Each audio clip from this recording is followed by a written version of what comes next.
Dear students, आज का topic है poultry farm management. So now will start poultry farm management. आइए बात करते हैं। डियर स्टूडेंट, पोल्ट्री फार्म मैनेजमेंट में हम लोग इम्पोर्टेंट कंपोनेंट की बात करेंगे कि पोल्ट्री फार्म मैनेजमेंट में क्या इम्पोर्टेंट कंपोनेंट यूज किए जाते हैं, ठीक है ना। तो so now will start important component of important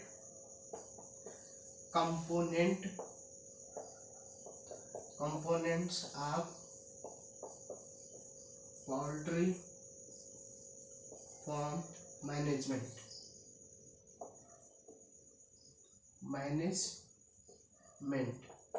dear students, हम लोग पोल्ट्री फार्म मैनेजमेंट के इम्पोर्टेंट कंपोनेंट की बात करते हैं।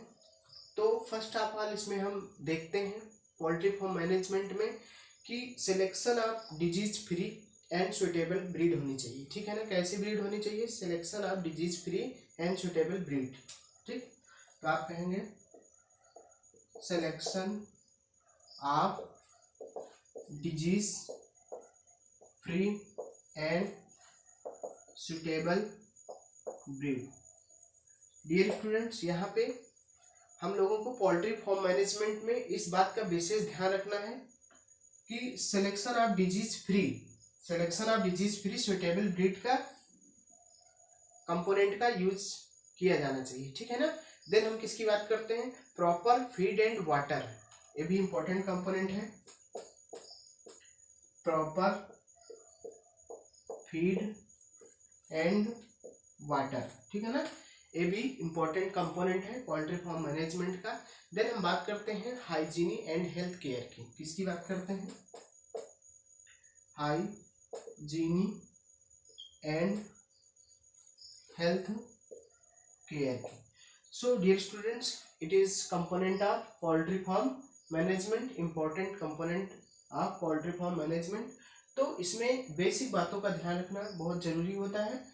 selection of disease free and suitable breed, proper feed and water, hygiene and health care, ठीक है ना। देन हम आगे बात करते हैं। डियर स्टूडेंट्स, आगे बात करते हैं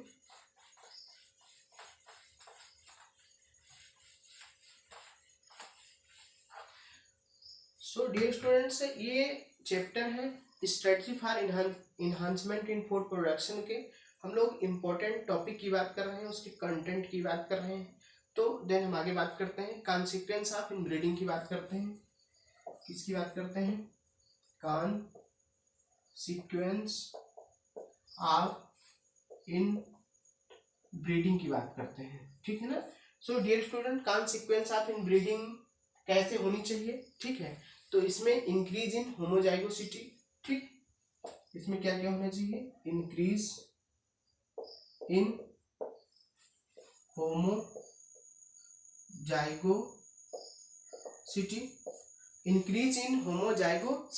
ठीक है ना। Explosion of harmful recessive gene, explosion of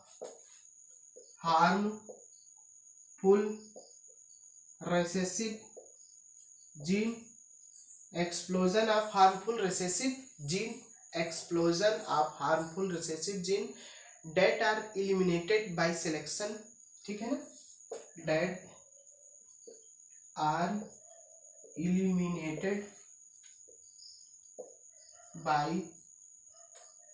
are eliminated by selection।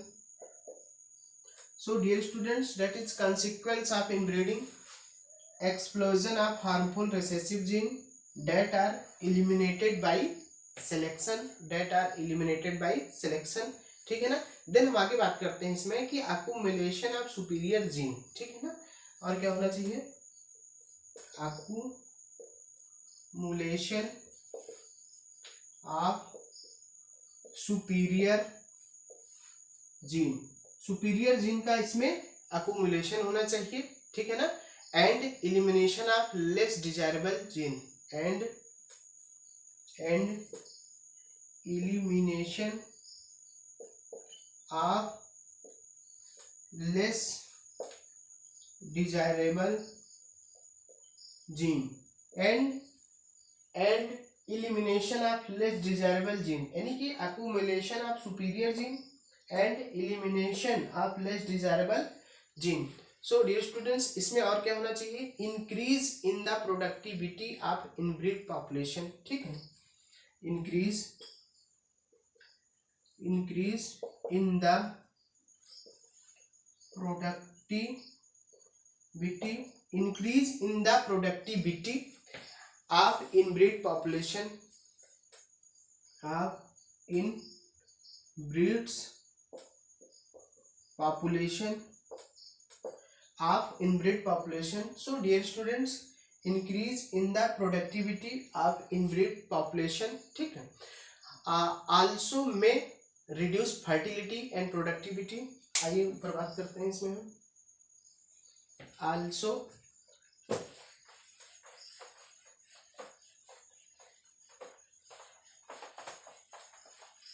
also may reduce fertility and productivity, also may reduce productivity, also may reduce fertility and productivity, also may reduce fertility and productivity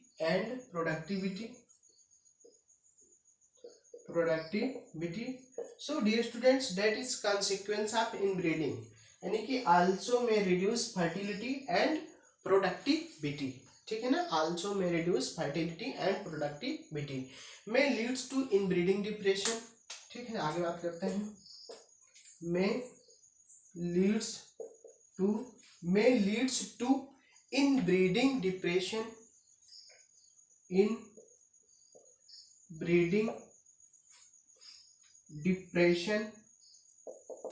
may leads to inbreeding depression. So dear students, that is consequence of inbreeding, also may reduce fertility and productivity, may leads to inbreeding depression, So dear students, आगे हम लोग बात करते हैं, आइए हम लोग बात करते हैं next,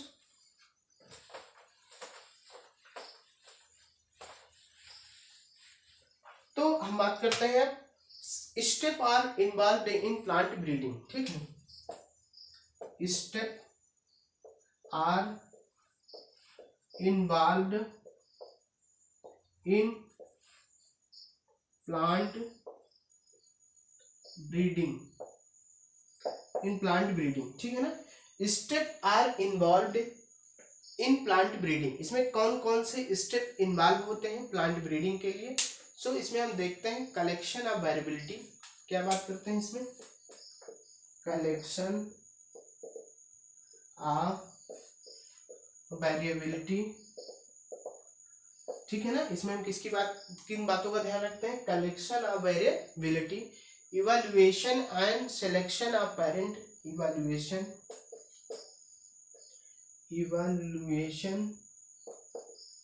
and selection of parents, cross hybridization among the selected parents, ठीक है ना, cross hybridization among the selected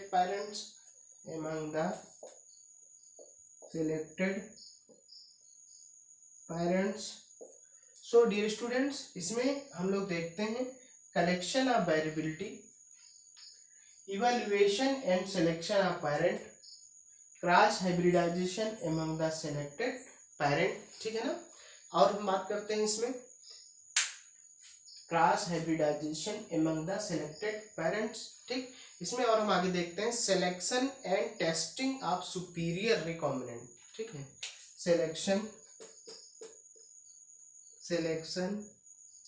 and testing of superior, selection and testing of superior recombinant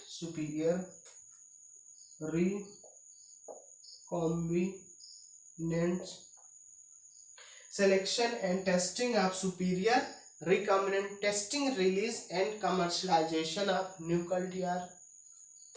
ठीक है ना। तो हम आगे क्या बात करते हैं, टेस्टिंग रिलीज एंड, आइए देखते हैं, testing release and commercialisation of new cultivar, commercialisation of new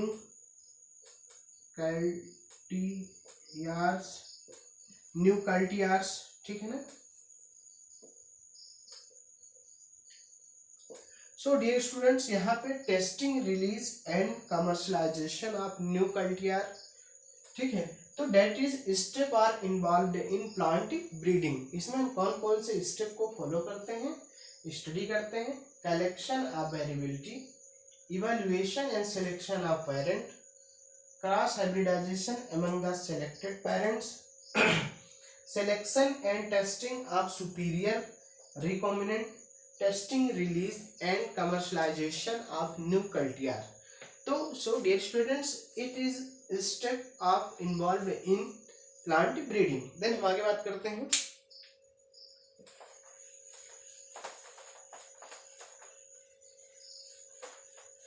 dear students हम लोग आगे देखते हैं।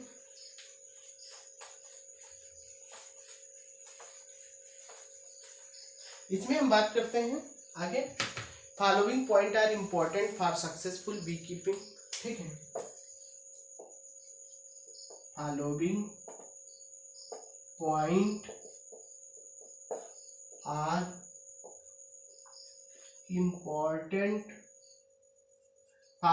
Point are important for successful bee keeping, important for successful bee keeping. So dear students, यहाँ पे हम लोग इम्पोर्टेंट सक्सेसफुल पॉइंट की बात करते हैं जो कि बी कीपिंग के लिए इम्पोर्टेंट होते हैं, ठीक है ना। तो इसमें हम लोग बात करते हैं कि knowledge of the nature and habits of bees, ठीक। आप इसमें कहेंगे knowledge of the nature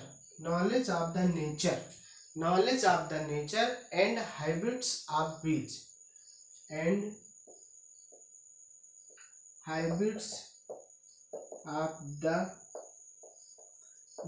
ठीक है ना। इसमें knowledge of the nature and habits of the bees, selection of suitable location for beekeeping, selection of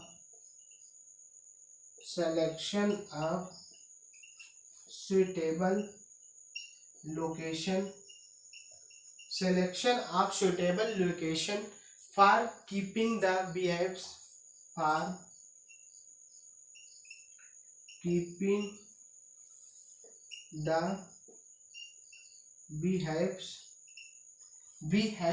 ठीक है ना, for keeping the beehives। So dear students, selection of suitable location for keeping the beehives। then हम बात करते हैं catching and हाइविंग्स of swarm, ठीक है ना। किसकी बात करते हैं, कैचिंग एंड हाइविंग्स ऑफ स्वार्म किसको कहते हैं डियर स्टूडेंट्स, यहाँ पे हम लोग स्वार्म ग्रुप ऑफ बीज को स्वार्म कहते हैं, ठीक है। किसको बोलते हैं, ग्रुप ऑफ बीज को क्या कहते हैं, ग्रुप ऑफ बीज को हम लोग क्या कहते हैं, स्वार्म्स कहते हैं। Catching and hivings of swarm, group of bees को हम लोग क्या कहते हैं, स्वार्म कहते हैं, ठीक है ना। देन हम बात करते हैं management of beehives during different season, management of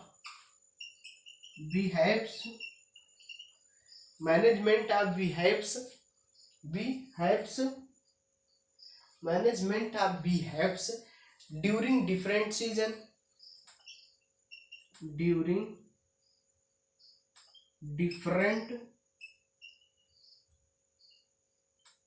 season, during different season, ठीक है ना, during different season, management of behaves during different season, ठीक है ना, handling and collection of honey, then हम आगे बात करते हैं handling and collection of honey, handling and collection of honey and of bee wax, and of bee wax, and of bee wax. So dear students, following point are important for bee keeping, successful bee keeping. तो यहाँ पे हमने देखा कि knowledge of the nature and habits of the bees clear होना चाहिए, successful होना चाहिए, selection of suitable location for keeping beehives, ये भी सक्सेसफुल होना चाहिए, catching and hivings of swarm group of bees, ठीक है, management of the beehives during different season, handling and collection of the honey of the bee wax, ठीक है ना. So dear students, हम लोग आगे बात करते हैं.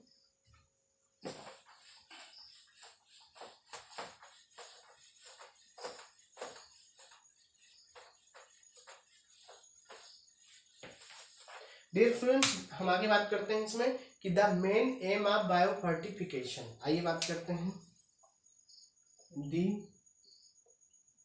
Main aim of bio fortification, biofortification, the main aim of biofortification. इसमें हम लोग क्या करते हैं, प्रोटीन कंटेंट एंड क्वालिटी की बात करते हैं, प्रोटीन कंटेंट एंड क्वालिटी की बात करते हैं. इसमें हम लोग किसकी बात करते हैं, प्रोटीन कंटेंट एंड क्वालिटी की बात करते हैं, ऑयल कंटेंट एंड क्वालिटी की बात करते हैं, ऑयल कंटेंट एंड क्वालिटी की बात करते हैं, ऑयल कंटेंट एंड क्वालिटी की बात करते हैं, प्रोटीन कंटेंट एंड क्वालिटी की बात करते हैं, ऑयल कंटेंट एंड क्वालिटी की बात करते हैं, विटामिन कंटेंट की बात करते हैं, विटामिन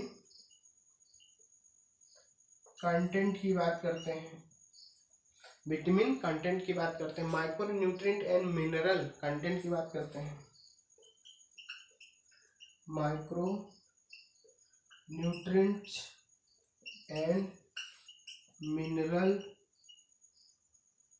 कंटेंट की बात करते हैं, micro nutrient and mineral content की बात करते हैं. So dear students, that is main aim of biofortification, biofortification, ठीक है ना. इसमें हमने बात किया प्रोटीन कंटेंट एंड क्वालिटी होनी चाहिए, ऑयल कंटेंट एंड क्वालिटी होनी चाहिए, विटामिन कंटेंट होना चाहिए, micro nutrient and mineral content होना चाहिए. सो डियर स्टूडेंट्स, आज के इस टॉपिक में इतना ही, बाकी बातें हम नेक्स्ट टॉपिक पे करेंगे. So thank you.